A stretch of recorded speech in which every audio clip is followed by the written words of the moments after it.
예, 오늘 함께 나눌 말씀은 디모데후서 2장입니다. 2장 1절에서 7절까지 함께 교독하시겠습니다.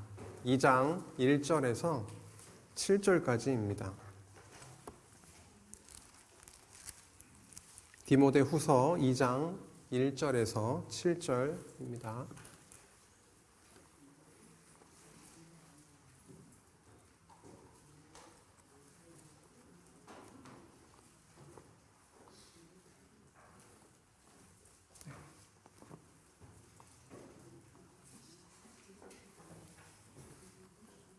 네, 2장 1절에서 7절 제가 먼저 그리고 성도님들이 한 절 해서 교독하시겠습니다. 내 아들아, 그러므로 너는 그리스도 예수 안에 있는 은혜 가운데에서 강하고 또 내가 많은 증인 앞에서 내게 들은 바를 충성된 사람들에게 부탁하라. 그들이 또 다른 사람들을 가르칠 수 있으리라. 너는 그리스도 예수의 좋은 병사로 나와 함께 고난을 받으라.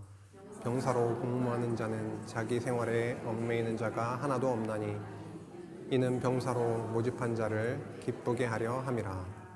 경계하는 자가 법대로 경계하지 아니하면 승리자의 관을 얻지 못할 것이며 수고하는 농부가 곡식을 먼저 받는 것이 마땅하니라. 함께 읽겠습니다. 내가 말하는 것을 생각해 보라. 주께서 범사에 내게 총명을 주시리라. 저희는 사도 바울이 후배 동역자, 지금 목회를 하고 있는 에베소에서 디모데에게 감옥에서 보내는 편지의 내용을 함께 읽어나가고 있습니다. 하나님은 예수 그리스도를 이 땅에 보내셔서 십자가로 교회를 세우시고 그 교회를 양육, 무장, 투쟁, 승리하기에 이르게 하십니다. 이 땅에 어떠한 어려움이 있을지라도 하나님은 그 교회가 완전히 무너져서 멸절되거나 사라지지 않게 하시고 꿋꿋하게 성령께서 함께 하셔서 그 교회를 양육해 나가시고 그리고 무장, 튼튼하게 굳건하게 무장시켜 나가심을 말씀을 통해서 확인하게 됩니다.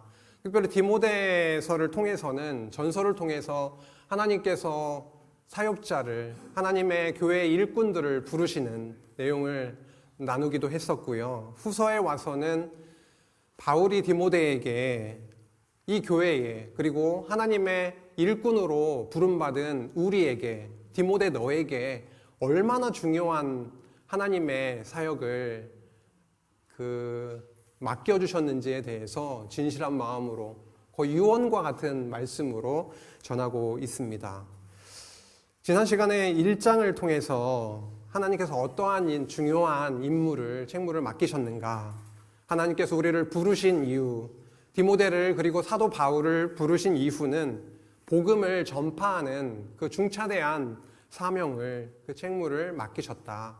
그리고 오늘 2장에서는 고난과 함께 더불어서 그 말씀을 지키고 전수하는 일이 얼마나 중요한 일인지에 대해서 함께 나누고 있음을 확인하게 됩니다. 먼저 지난 시간에 1장을 통해서 나누었던 말씀인데요. 핵심 몇 가지를 좀 생각해보고 기억해보고 넘어가겠습니다. 1장 1, 2절에 저희들이 보면은 그리스도 예수 안에 있는 생명의 약속대로 그리스도 예수의 사도된 바울이 사랑하는 디모데에게 편지하는 내용이 적혀 있습니다. 사도 바울은 예수 안에서 생명을 정말 경험했습니다. 그리스도를 믿는 자들을 죽이려고 다메섹으로 가는 그 길에서 예수님께서 전격적으로 그에게 찾아오셨어요. 그래서 너가 핍박하는 예수, 내가 바로 너가 핍박하는 예수다라고 하시면서 그의 눈을 감기시고 완전히 거꾸러지게 하시고 무능력하게 만드셔서 다시금 능력의 주, 생명이 너로부터 너의 의로 말미암는 것이 아니라 오직 하나님으로부터, 나로부터, 그리스도로부터 있는 것이다, 주어지는 것이다 라고 하는 그 생명을 만나게 하시고 사도로 세우시는 그 놀라운 일이 벌어지게 된 거죠.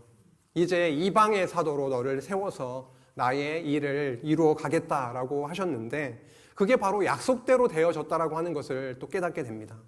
그 자리에서 우연치 않게 일어난 일이 아니라 하나님이 오래전부터 하나님의 자녀로 부르실 것을 예정하시고 찾아오셔서 그에게 약속대로 사도가 되게 하시고, 그리고 복음을 깨닫게 하시고, 그 복음을 전하게 하시고, 죽음을 앞두고 있는 상황 속에서도 이제 디모데에게 이 복음이 이런 것이다, 우리에게 맡겨주신 이 복음이 얼마나 소중한 것이고, 그리고 우리만 누리고 끝나는 것이 아니라 이 복음을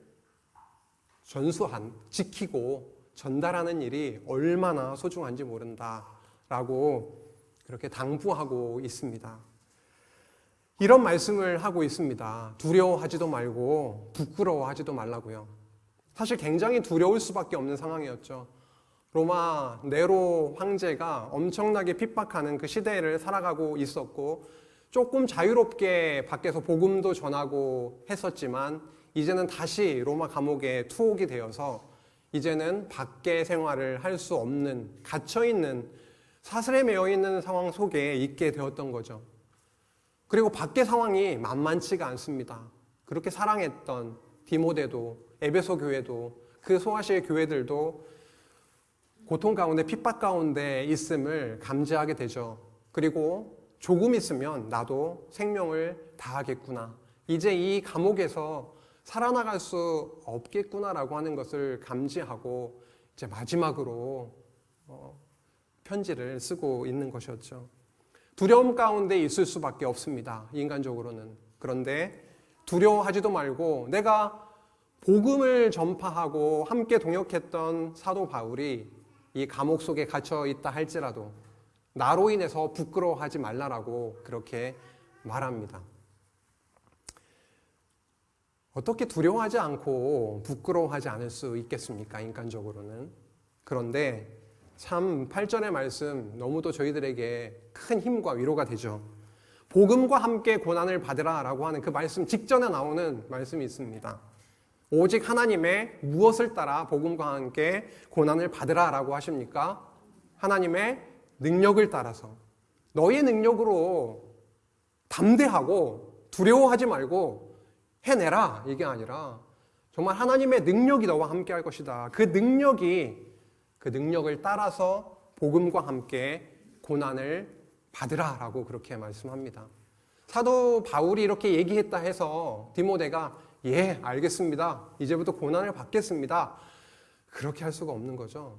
그런데 하나님이 함께 하시니까, 그 안에 성령께서 그를 붙드시니까 사도 바울도 그렇게 할 수 있었고 하게 하셨고, 이제 사랑하는 디모데에게, 동역자에게 간절하게 전달을 하고 있는 것입니다. 하나님의 능력이 너와 함께 할 것이기 때문에 복음과 함께 나도 받고 있는 고난을 함께 하자, 그렇게 담대하게 얘기하고 있는 거죠. 그리고 14절에 보니까요, 우리 안에 거하시는 성령으로 말미암아 하나님의 능력으로 고난을 함께 받자, 복음과 함께 고난을 받자. 그리고 이번에는 우리 안에 누가 거하시는 줄 아느냐, 우리 안에 찾아오셔서 나를 완전히 바꿔놓으신 그 그리스도의 영, 성령께서 나와 함께 하신대, 너와도 함께 하셔서 우리 안에 함께 하시는 그 성령으로 말미암아 내가 너에게 부탁한 그 복음, 바른 말, 아름다운 것을 지키라, 수호하라, 전파하라 라고 그렇게 당부하고 있음을 함께 나누어서 씁니다. 사도 바울의 힘으로, 디모데의 힘으로 이룰 수 없는 그 당부죠.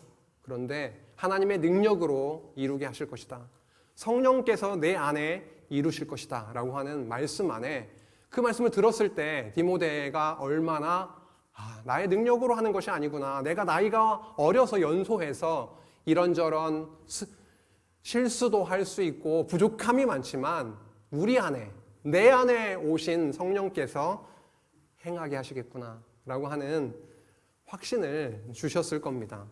2장으로 넘어와서요, 이제 사도 바울은 말합니다. 고난이 있을 것이다, 복음과 함께 고난을 받으라 1장에 나왔었는데, 하나님의 능력으로 고난을 받으라 라고 했었는데, 실제로 사도 바울은 그 안에 겪고 있는 고난에 대해서 이야기를 하고 시작합니다. 고난과 그리고 말씀 수호의 책무를 당부하게 되는 거죠. 이거밖에 할 얘기가 없는 겁니다. 성도님들, 하나님이 부르시는 날이 내일이라고 생각했을 때 자녀들에게 혹은 동역자들에게 해주실 수 있는 하고 싶은 말씀은 무엇입니까? 사도 바울은 이제 내일 죽을지 일주일 후에 죽을지 모르는 상황에서 디모데에게 지금 간절하게 전하고 있는, 당부하고 있는 말은 뭐냐면 복음이 얼마나 소중하고 복음 때문에 당하고 있는 이 고난이 헛된 수고가 아니라 정말 이 고난이 얼마나 우리에게 주신 하나님의 면류관인지, 그리고 이 고난으로 인해서 앞으로 이 복음이 지켜지고 전달되는 일이 얼마나 소중한지에 대해서 2장에서 말씀하고 있는 거죠. 처음 시작을 하고 있습니다. 하나님의 좋은 군사로 함께 고난받자. 그런데 이 군사는 다른 군사가 아니라 하나님의 말씀을 깨닫게 하신 그 말씀, 누리게 하신 그 말씀을 어떻게 하는 거죠? 이제 가르치는 일, 전수하는 일, 그 일을 말하면서 그런 자는 이러이러한 자세로 임하는 것이 합당하다라고 하는 것을 당부하고 있죠. 1절부터 7절까지입니다. 1절입니다. 내 아들아, 그러므로 너는 그리스도 예수 안에 있는 은혜 가운데에서 강하고, 어떤 가운데에서요?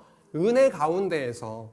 너가 지금 으쌰으쌰 힘을 내 이런 게 아니라 정말 사도 바울에게도 전파돼서 힘을 내게 했던 그것은 무엇이냐면 바로 예수 그리스도께서 베풀어 주신 그 은혜, 그 십자가의 은혜, 그 박해자의 폭행자였던 죄인의 개수였던 나를 위해서 정말 십자가에 못 박혀서 보여주셨던 그 은혜를 바로 디모데에게도 바로 그 그리스도 안에 있는 그 은혜 안에서 강하길 원한다라고 하는데요. 이 강하다라고 하는 게 수동태로 되어 있더군요.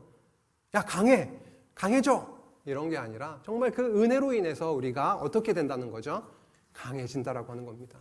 그것을 알려주고 있는 거죠. 네 스스로 지금 강해지는 게 아니라 그리스도 안에서 우리에게 베풀어 주신 그 은혜가 분명히 있는데 그 은혜가 나도 강하게 하셨고 너도 강하게 하시기를 원한다라고 하면서, 그러면 우리가 이 은혜 안에서 강해지고 나서 바로 하게 될 일은 뭐냐면 많은 증인 앞에서 내게 들은 바, 이 들은 바가 뭡니까?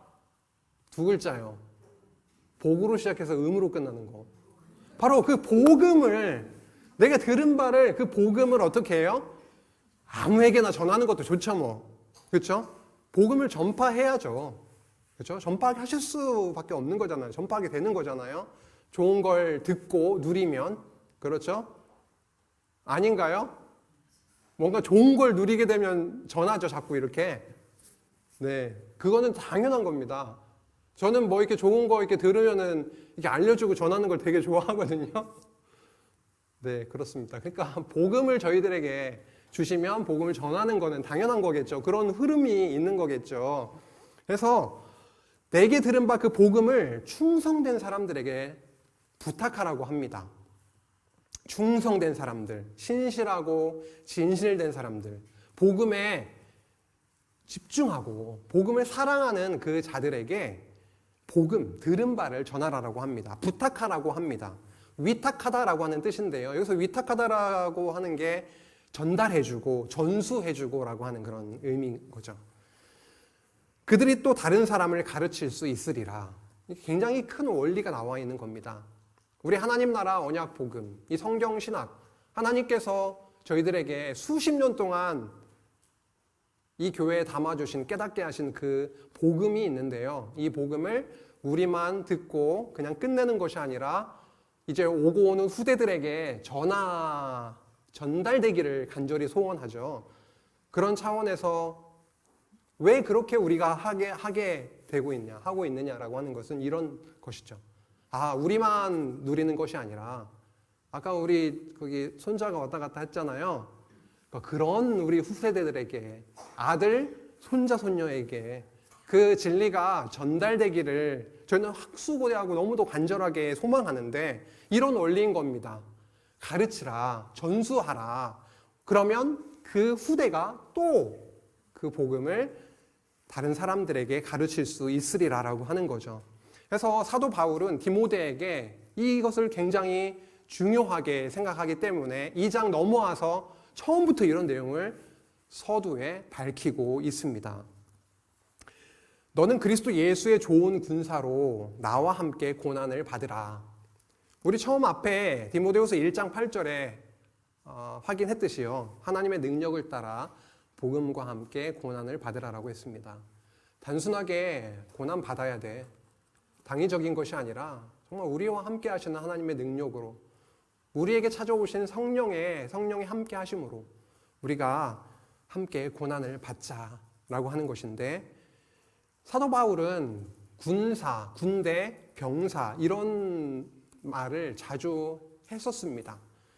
에베소서에서는 전신갑주 말씀도 했었고 빌립보서에서는 그는 나의 형제와 함께 수고하고 함께 군사된 자요 에바브로디도를 얘기하면서 나와 함께 군사된 자였다라고 말씀했던 것처럼 사도 바울은 어떠한 의식을 가지고 있냐면 나는 단순한 그냥 평범한 자가 아니라 하나님의 부름을 받고 하나님께서 찾아오시고 그리고 나를 하나님의 군사로 그렇게 세워주셨다라고 하는 그 생각을 가지고 살아가고 있는 거죠.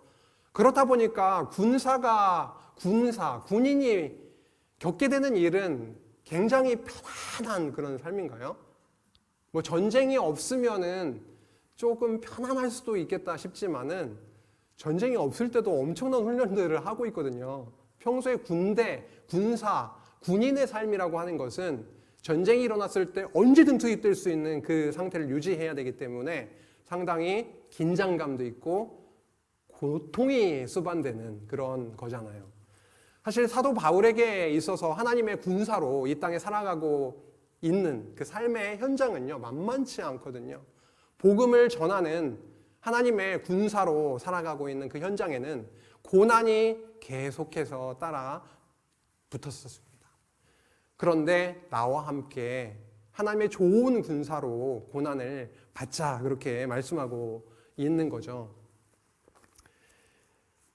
저희가 누가 옆에 지체나 친구가 야 그렇게 하자라고 얘기를 했는데 정작 본인은 쏙 빠져가지고 그렇지 않으면서 야 함께 고난을 받아야 되지 않겠어? 하나님의 성도면 장안조항교회 혹은 특정한 교회의 성도면 이 교회를 위해서 우리가 고난을 받는 건 당연한 거 아니겠어? 짐을 지는 건 당연한 거 아니겠어? 그렇게 하면서 정작 그 얘기한 사람이 뒤로 쑥 빠져가지고 본인은 짐도 안 지고 그러면 설득이 안 되잖아요. 근데 사도 바울은 본인이 너무 지금 어디에 있는 거죠? 감옥에 있습니다. 로마 마메르틴 감옥이라고 지하 감옥인데 일단 그림으로 좀 볼 수는 있겠지만 그 감옥 안에 있는 그 상황이 얼마나 고통스러운 건지요. 그러한 상황 가운데에서도 본인이 고난 가운데 있지만 고난을 함께 하자 이렇게 말씀을 하고 있죠. 그 하나님의 병사로서의 그 자세는 이러이러하다고 세 가지 예를 듭니다. 병사로 복마는 자는 자기 생활에 얽매이는 자가 하나도 없나니 이는 병사로 모집한 자를 어떻게 하려 함이라? 기쁘게 하려 함이라 라고 합니다. 군인으로서 자리를 지키는 게 굉장히 중요한데 거기에서 벗어나면 죽을 수도 있고요. 만약에 죽임을 당할 수도 있고요. 굉장히 위태로워지기도 하는데 사실 정상적인 군인의 정체성을 가지고 있는 자라면 자리를 이탈하지 않겠죠. 그리고 나를 부른 그 자를 위해서 기쁘게 하는 그 마음으로 생활에 얽매이지 아니하고 그 일에 군인으로서의 삶에 전념하게 될 겁니다. 디모데에게 그런 얘기를 하고 있는 거죠. 내가 로마 군인들을 이렇게 보니까 이렇게 살고 있지 않더냐. 우리가 하나님의 병사로 부름을 받았다면 우리도 역시 그렇게 살아가는 것이 살게 되는 것이 마땅한 거 아니겠느냐. 경기하는 자가 법대로 경기하지 아니하면 승리자의 관을 얻지 못할 것 아니냐라고 하는 거죠. 그 당대에도 그런 경기들이 있었을 거 아닙니까? 그런 예를 드는 겁니다. 수고하는 농부, 굉장히 죽도록 애써서 수고하는 그 농부가 열심히 일을 하고 농사를 지었을 때 곡식을 먼저 받게 되는 것이 마땅하지 않겠느냐라고 하는 거죠. 단순한 수고로 끝나는 것이 아니라 하나님이 그 영광된 고난의 자리로 부르셔서 복음과 함께 고난을 받게 하시는 그 것의 끝은 그냥 비참한 결말이 아니라 어떻게 되는 건가요? 하나님께서 부르게 하신 그 자리에서 누리게 하실 영광된 그 누림이 분명히 있을 것도 말씀하고 있습니다. 풍성한 열매들을 누리게 될 것이다 라고 하면서 당부하고 권면하고 함께 고난받자라고 하는 그 내용을 처음 부분에 굉장히 강하게 그렇게 얘기하고 있는 거죠. 내가 말하는 것, 지금 얘기했던 것을 깊이 숙고해 보라. 주께서 범사에 내게 총명을 주실 것이다. 깨닫게 해 주실 것이다. 라고 하는 것이죠. 이렇게 첫 부분을 말씀을 하고 나서 두 번째로 넘어갑니다. 함께 고난을 받자라고 앞에 얘기했다면 사실은 내가 엄청난 고난 안에 있어. 내가 복음으로 인해서 고난을 받고 있어요. 라고 얘기합니다. 나의 특정한 어떤 개인적인 일이 아니라 복음을 전하는 그 복음 사역으로 인해서 내가 지금 고난의 자리에 있다라고 말하고 있죠. 그리고 내가 엄청난 고난, 그런 고통 속에서도 무엇을 하고 있다고 얘기하냐면 인내하고 있다. 참아내고 있다. 라고 말하고 있습니다. 그렇게 할 수 있는 이유는 우리 주께서 미쁘시기 때문이다 라고 얘기하고 있는 거죠. 8절에서 13절이 굉장히 2장에서는 중요한 부분이니까요. 함께 더 집중해서 보겠습니다. 내가 전한 복음대로 다윗의 씨로 죽은 자 가운데에서 다시 살아나신 예수 그리스도를 기억하라. 복음의 핵심이 여기에 딱 들어가 있네요. 그렇죠? 육신으로 말하면 다윗의 혈통으로 오신 분이십니다. 그렇죠? 다윗의 씨로 히브리어에서는 제라라고 하는 거고 여기 헬라어에서는 신약성경에서는 스페르마이죠. 다윗의 혈통으로, 다윗의 후손으로, 다윗의 씨로 언약대로 오셨다라고 하는 거죠. 구약의 언약대로 다윗의 자손으로 이 땅에 오신, 육신으로는 다윗의 자손으로 씨로 오신 예수, 그는 성결의 영으로는 어떻게 했어요? 죽은 자 가운데에서 부활하사 능력으로 하나님의 아들로 인정되셨으니 하나님의 아들로 이 땅에 오셔서 구약의 언약대로 이 땅에 육신을 입고 다윗의 후손으로 오신 예수 그리스도, 그분은 오셔서 십자가에 죽으시고 승리하셨다, 부활하셨다. 그 예수 그리스도를 기억하라. 내가 지금까지 너에게 전해준 그 내용이 바로 복음인데 그 복음의 핵심이 이러한 내용이지 않느냐. 그 예수, 죽더라도 살아나신 예수를 기억하라 라고 말하면서 그 복음으로 말미암아 내가 죄인과 같이 매이는 데까지 감옥에 사슬에 매이는 데까지 고난을 받았으나 빨간 부분 함께 읽겠습니다. 시작. 하나님의 말씀은 매이지 아니하니라. 아멘. 이사야 40장 8절 몇 달 전인가요? 한 달 전인가요? 두 달 전인가요? 수요일 날 함께 나누었던 목사님께 전해주셨던 말씀 중에 한 절이죠. 푸른 마르고 꽃은 시드나 우리 하나님의 말씀은 영원히 서리라. 말씀은 뭉개지지 않습니다. 하나님의 말씀은 한번 선포되면 땅에 떨어지지 아니하고 성취됩니다. 하나님의 말씀은 그렇게 햇볕 아래에 있는 시들시들한 아주 나약한 식물이 아니어서 정말 꿋꿋하게 하나님의 말씀은 섭니다. 성취됩니다. 하나님의 말씀은 어디에 매여서 국한되고 제한받는 것이 아니라 사도 바울의 입을 통해서 선포된 그 복음, 하나님의 말씀은 지금 사도 바울이 감옥에 갇혀있다 할지라도 하나님의 말씀은 힘있게 전달되고 전파되고 그 교회를 굳건하게 세워가고 있다라는 말씀인데요. 이게 지금 감옥입니다. 로마 마메르틴 감옥이라고 해요. 사도 바울이 2차 투옥을 해서 죽을 때까지 있었을 것이다 라고 예상하고 있는 감옥입니다. 마메르틴 감옥인데요. 환기창 정도만 있고 지하에 있고요. 매트리스를 두꺼운 거 깔고 잤을까요? 그런 거 얼마나 좋았겠어요. 이 디모데후서 그 4장 끝부분에 보면은 내가 올 때에 내가 드로아 가보의 집에 둔 겉옷을 가지고 오고 또 책은 특별히 가죽 종이에 쓴 것을 가져오라 라는 말씀이 나옵니다. 추워요. 지하에 있기 때문에 습기가 자꾸 올라옵니다. 지하에 있기 때문에 돌이 차갑죠. 그리고 게다가 여름이 아니라 가을, 겨울로 넘어가면 정말 상상을 해보십시오. 거기에 누워 있으면 뭐 항상 앉아 있을 수는 없을 것이고 누웠을 텐데 그 찬 기운이 뼈를 통과할 겁니다. 하루 이틀 저희들 이런 공간에서 자면은 다음날 삭신이 쑤실 겁니다. 그런데 사도 바울은 빌립보에서도 항상 기뻐하라, 쉬지 말고 기도하라. 항상 기뻐하라. 내가 다시 말하는 기뻐하라. 막 이렇게 기쁨에 대해서 말씀합니다. 이렇게 하나님의 말씀은 매이지 않는, 그리고 이러한 감옥 속에서도 언제나 하나님의 그 능력이 역사하는 것임을 믿고 있었기 때문에, 확신하고 있었기 때문에 사도 바울에게 있어지는 건 뭐냐면 인내입니다. 참음이라고 하는 거죠.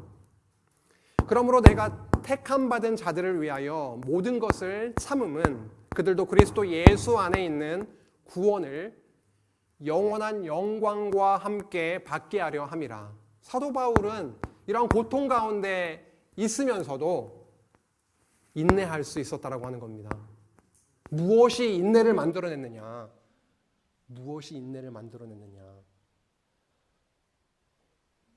나를 완전히 바꿔놨던 그 복음의 능력이 하나님의 택한 백성에게 전해지기를 간절히 소망하였기 때문에 그것이 마메르틴 감옥 속에서 그 고난 속에서도 견딜 수 있게 참게 인내하게 했다라고 하는 것입니다.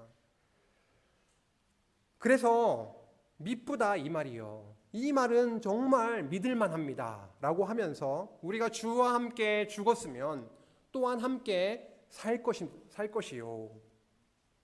그리스도와 연합해서 십자가에 우리가 죽임 당했어도 죽었으면 그리스도께서 십자가에서 부활하신 것처럼 또한 우리도 함께 살 것이다. 앞으로 우리가 죽게 되더라도 우리는 그걸로 끝이 아니라 그 그리스도의 부활의 영광을 함께 누리게 될 것이다 라고 말씀하고 있죠. 죽음을 앞두고 있는 사도 바울에게 있어서 그 훗날이 굉장히 불투명하고 안 죽어야 되는데 조금 더 살아야 되는데 이런 것이 아니라 내가 오늘 죽어도 분명히 우리에게는 그리스도와 함께 죽고 함께 살아나는 그 놀라운 일, 지금 감옥에 있지만 내 몸은 축나고 그리스도와 함께 축날지라도 그리스도와 함께 죽은 겉사람은 죽어지지만 이렇게 후패해지고 약해지고 어려움 가운데 있게 되지만 오히려 그리스도와 함께 살아나는 속사람은 오히려 더 하나님을 바라보게 되고 하나님의 나라를 더 소망하게 되고 내가 누리고 있는 이 복음을 나의 동역자인 디모데 역시도 누리게 되기를 원하고 그것이 전수되기를 원하는 그 중차대한 그 일을 함께 누리기를 그렇게 전하고 있는 것이죠. 어떠한 말이 또 그렇게 미쁘냐면은 참으면 또한 함께 왕노릇 할 것이요.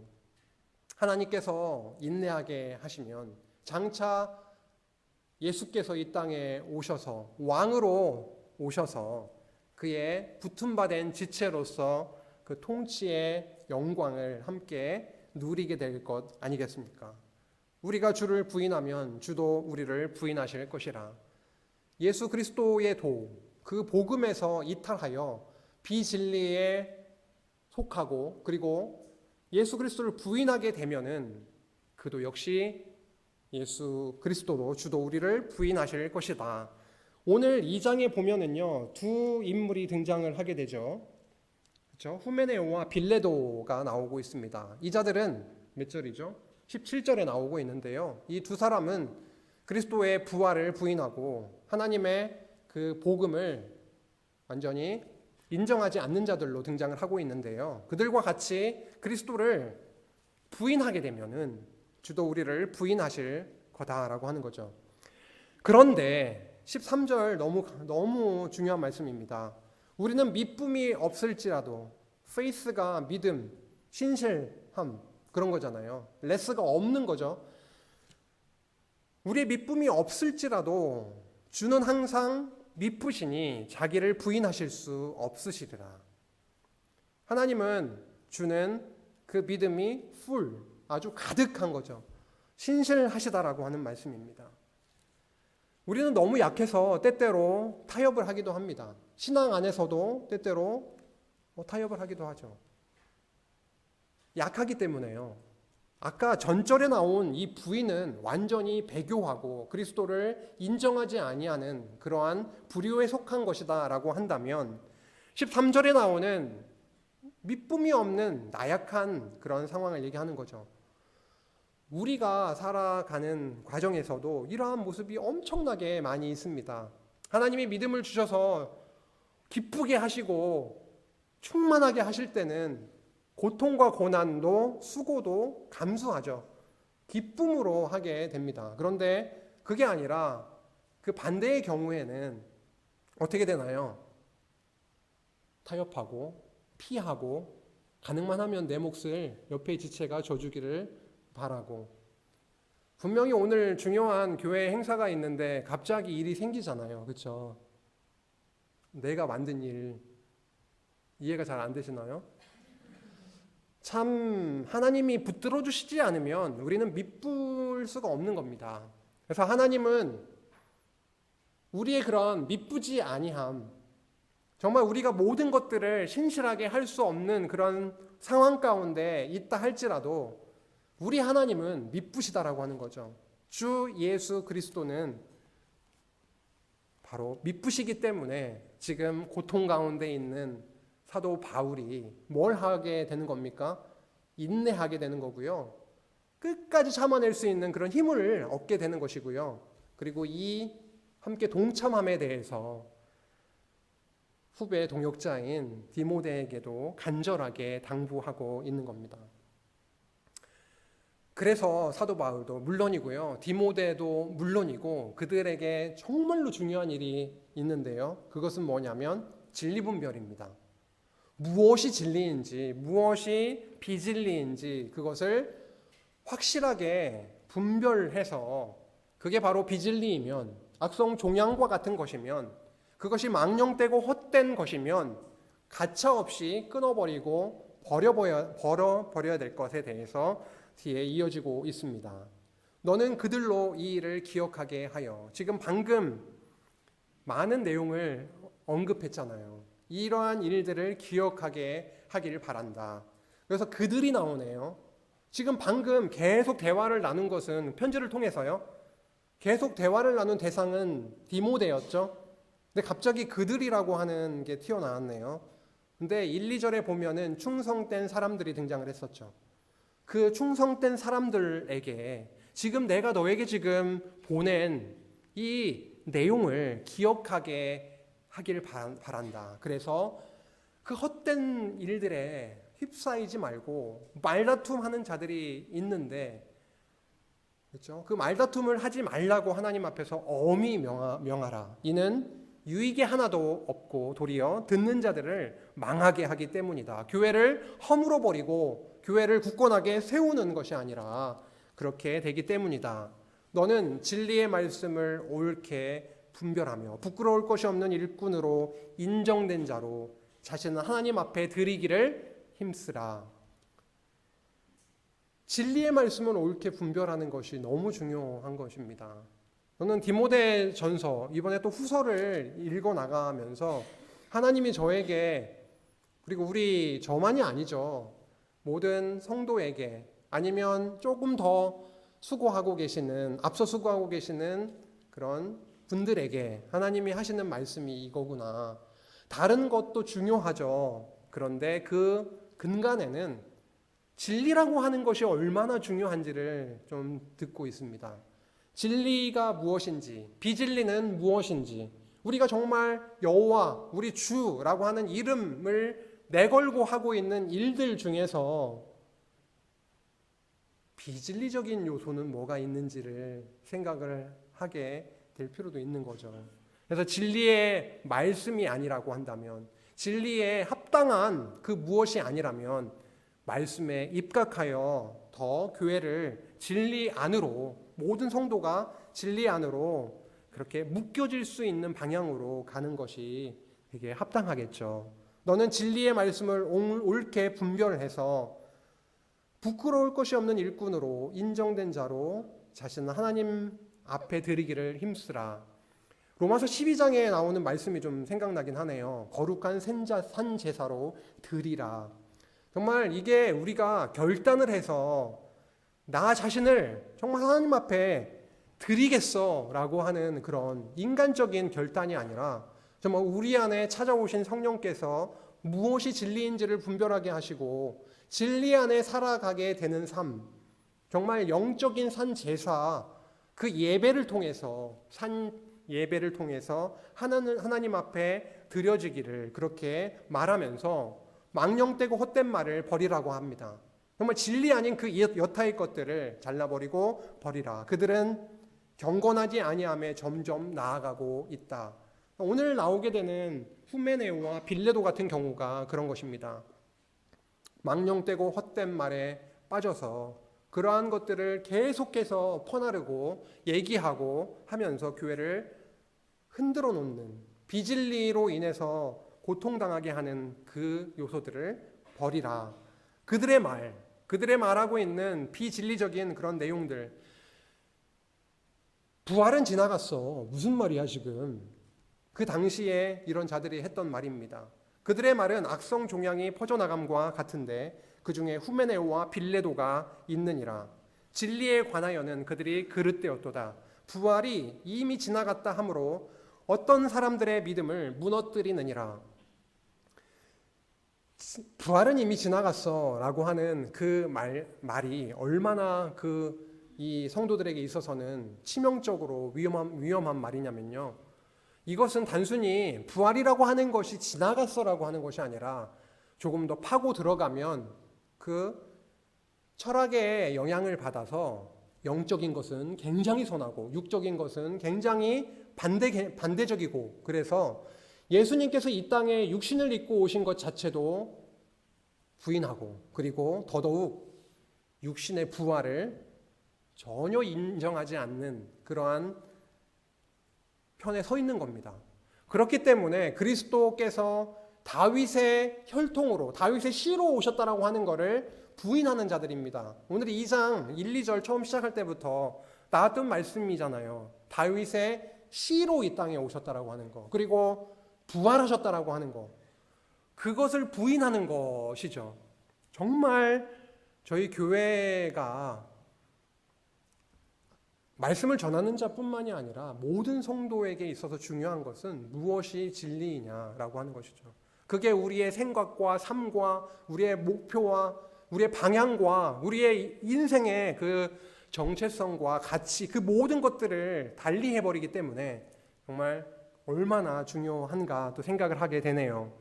부활이 이미 지나갔다라고 하는 것, 그것은 바로 믿음을 무너뜨리고 있다라고 하면서 경각심을 일깨우고 있습니다.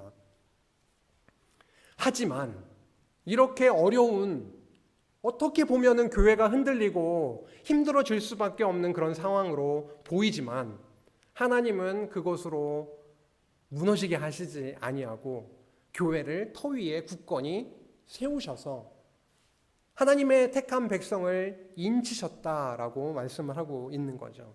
인치심의 근거와 하나님의 교회에서 그 큰 집, 그 하나님의 교회에 많은 다양한 그릇들을 두신다라고 하는 것을 말씀합니다. 그러나 하나님의 견고한 터는 섰으니, 이 말씀 어디서 보시는 거죠? 디모데전서 3장 15절에 나오고 있습니다. 하나님의 집, 그 집은 뭐냐면 살아계신 하나님의 교회요 진리의 기둥과 터라고 말씀하셨던 것처럼 그 교회 하나님의 견고한 터, 그 교회는 어떻게 됐다고요? 섰다라고 합니다. 아무리 비진리가 와서 공격을 하고 뒤흔들어 놓으려고 하더라도 성령께서 함께 하시고 하나님의 능력이 함께 하시고 고난을 불사하는 하나님의 택하신 자들을 두심으로 인해서 그 교회는 어떻게 됐어요? 견고하게 그 복음 진리를 담아 놓으시고 굳건하게 세워지게 하셔서 결국 그 안으로 택하신 백성들을 부르시고 인치셨다라고 하는 겁니다.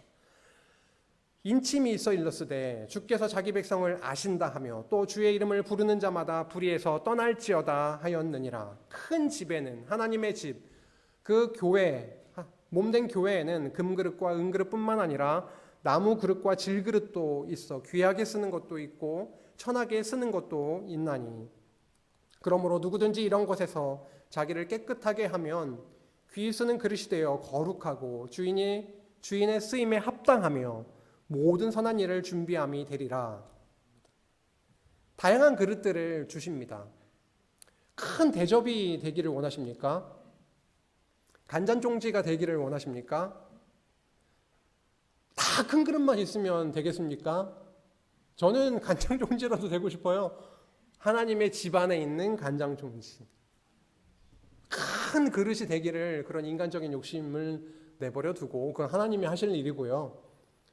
토기장이신 하나님이 빚으실 일이고 그 용도에 따라서 때로는 크게 때로는 작게 하실 일이고 정말 다양한 그릇들이 있는데요. 근데 21절이 조금 헷갈리게 만들죠. 누구든지 이런 것에서 자기를 깨끗하게 하면은 이렇게 되리라 이렇게 적혀 있기 때문에 하나님은 우리들의 쓰임에 합당한 대로 그렇게 해 나가시는 거죠. 깨끗하게 이런 것들에서 이 비진리에서 예수의 육신으로 오심을 부인하는 그런 비진리에서 돌아서게 하시겠죠. 깨끗하게 하셔서 하나님의 쓰임에 합당한 그릇으로 그렇게 만들어 가실 겁니다. 마지막 부분이네요. 디모데가 에베소 교회에 있습니다. 지금 사도 바울이 전하고자 하는 내용들이 중요한 부분들이 전해졌습니다.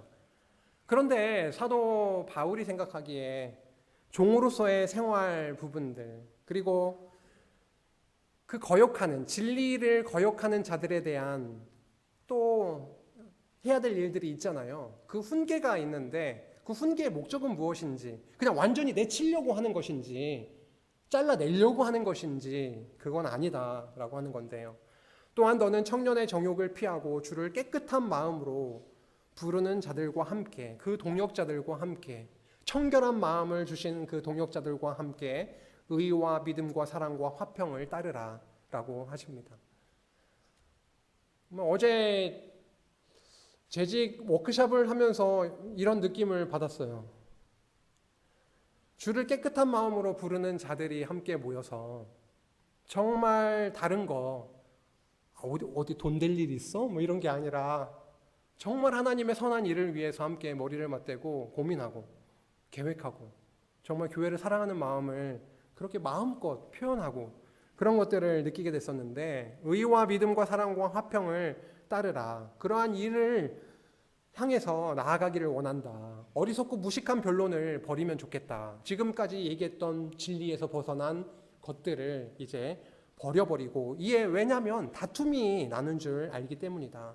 주의 종은 마땅히 다투지 아니하고 너 디모데야 하나님이 부르신 귀한 그런 말씀 선포자로서 전도자로서 주의 종은 마땅히 다투지 아니하고 모든 사람에게 대하여 온유하며 가르치기를 잘하며 참으며 라고 또 얘기하면서 그런데 거역하는 자가 있을 때는 그들과도 온유하게 이런 게 아니라 온유하긴 하는데 훈계하라고 하는 겁니다.